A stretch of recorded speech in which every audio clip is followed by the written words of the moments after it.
Magandang araw Pilipinas, Luzon, Visayas at Mindanao, June Pinas para sa Pilipinas at para po sa Pilipino. Okay, pag-usapan po natin itong balita tungkol po dito sa CCTV footage na nangyari pong barilan sa loob ng Senado. Ito pong si Ombudsman Boyeng Remulla ay nagpadala po ng subpina para po dito sa mga sa CCTV footage dito po sa Senado. Ngunit ito pong si Alan Peter Cayetano ay ayaw pong tanggapin itong subpoena na ito. Pag-usapan, komentuhan at reaksyonan po natin ang balitang ito, guys. Na po tayo, Senado ayaw tanggapin ang subpoena ng Ombudsman para makuha ang kopya ng CCTV sa naganap na putukan noong Miyerkules at ang Notice of Suspension kay Senate Sergeant at Arms Mau Aplasca. Narito po ang balitang kumpirmado, sigurado, mula sa Quezon City, hatid ni Radio Patrol Report, Bert Dizon. Bert?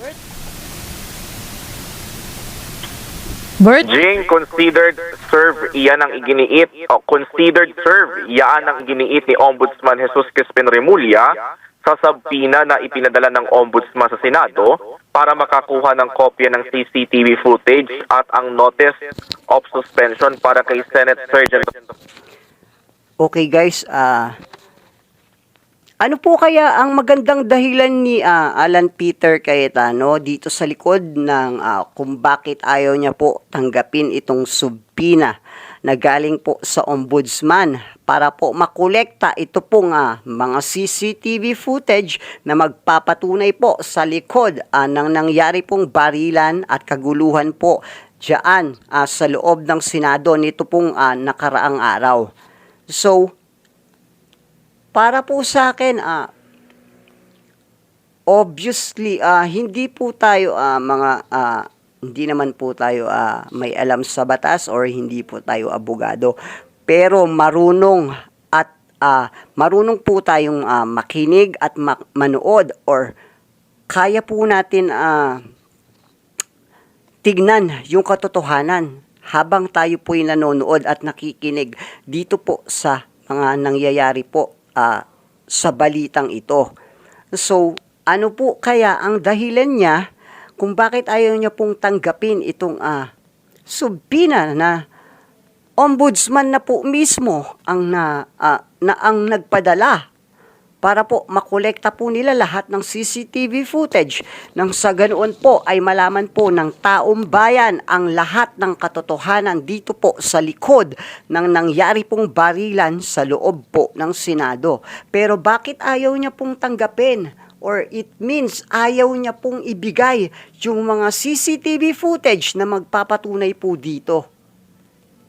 Sobrang obvious po ito pong ginagawa nitong bagong Senate President na si Alan Peter Cayetano. Obvious na obvious ka na sa taong bayan. Grabe itong ginagawa ng mga chinators na ito. Sobra niyong niloloko ang tao. Pero hindi lahat ng Pilipino dito sa ating bansang Pilipinas ay kayang paikutin ng mga bunganga ninyo. Well, hindi po kami. Kahit po wala kaming alam sa batas at hindi po kami abogado, alam po namin kung anong dahilan nyo, kung bakit ayaw nyong ibigay yung CCTV footage na yan. Well, kayo po guys, kayo din po ang makakaalam or alam din po ninyo sa sarili ninyo kung ano po itong dahilan ni Alan Peter Cayetano kung bakit ayaw niya pong ibigay itong CCTV footage na ito. Napaka walang hiya po talaga. Sobra. Nakakapanggigil po, nakakapanginig ng laman kasi po taong bayan na po ang niloloko ng mga yan. Arms Mau Aplasca. Kasunod iyan ang naganap na barilan noong Miyerkules ng gabi sa Senado. Ayon kay Ombudsman Remulla, nagkakaproblema umano dahil nagpuntaan niya ang process server nila sa Senado, ngunit tumanggi na tanggapin at i-receive ang dokumento. Tsaka dapat po dito sa kay Aplasca po ba ito? Or ewan ko kung anong pangalan nitong Aplasca ano to. Dapat po dito hindi lang po dapat suspension ang tanggapin ito eh. Dapat po matanggal sa serbisyo po itong mayabang na security ng head security po ng or acting security chief po ng Senado. Kasi po, parang mas mataas pa po siya sa mga NVI. Siya po ang unang nagpaputok at hindi po natin alam kung anong dahilan niya kung bakit siya nagpaputok. Gayong ang mga NBI po natin ay nandun po sa GSIS building. Wala po dyan sa Senado.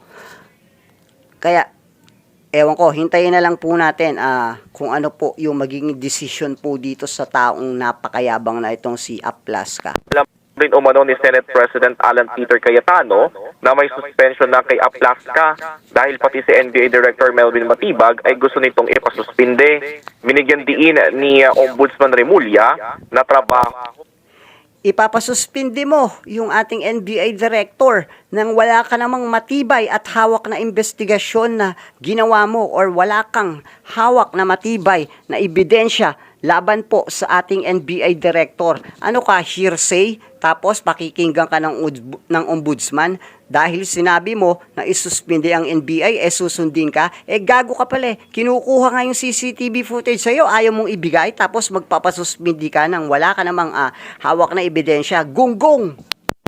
ng Sergeant of Arms ay panatilihin lamang ang seguridad ng Senado at siguraduhin ng mga panuntunan ay nasusunod. Pero hindi umano dapat ito nagpaputok ng baril bilang ang warning shot sa mga law enforcement dahil isa itong pagmamalabi sa batas.